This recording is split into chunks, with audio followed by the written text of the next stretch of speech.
तीन मूर्ख पंडित। एक नगर में 4 मित्र रहते थे। उनमें से 3 बड़े शास्त्र की ज्ञानी थे किंतु बुद्धि रहित थे। चौथा शास्त्र की ज्ञानी नहीं था किंतु बुद्धिमान था। चारों ने सोचा कि विद्या का लाभ तभी हो सकता है यदि वे विदेशों में जाकर धन संग्रह करें। इसी विचार से वे विदेश यात्रा को चल पड़े। कुछ दूर जाकर उनमें से सबसे बड़े ने कहा, हम चारों विद्वानों में एक विद्या शून्य है, वो केवल शास्त्र में मूर्ख है। धनोपार्जन के लिए और धनिकों की प्रसन्नता प्राप्त करने के लिए विद्या आवश्यक है।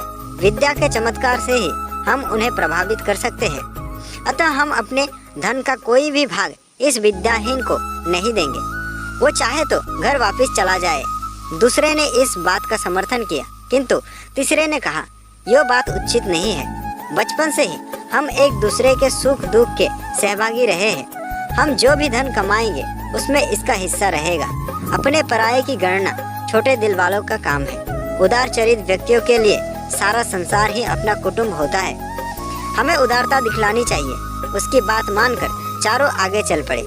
थोड़ी दूर जाकर उन्हें जंगल में एक शेर का मृत शरीर मिला। उसके अंग प्रत्यंग बिखरे हुए थे। तीनों विद्याभिमानी युवकों ने कहा, आओ हम अपनी ही शिक्षा की परीक्षा करें। शास्त्र की ज्ञान के प्रभाव से हम इस मृत शरीर में नया जीवन डाल सकते हैं। यो कहकर तीनों उसकी हड्डियां बटोरने और बिखरे हुए अंगों को मिलाने लग गए।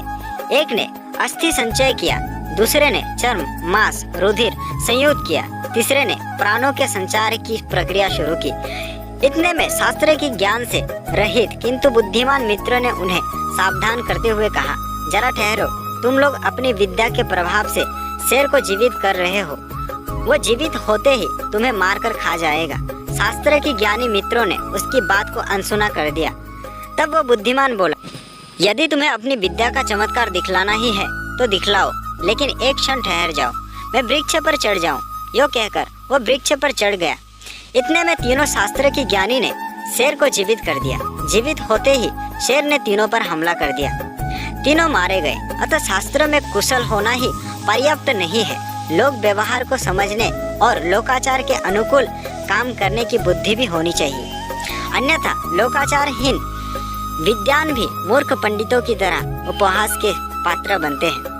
दोस्तों, कहानी अच्छी लगे तो लाइक, शेयर और हमारे चैनल को सब्सक्राइब जरूर करें। मिलते हैं अगली वीडियो पे। धन्यवाद।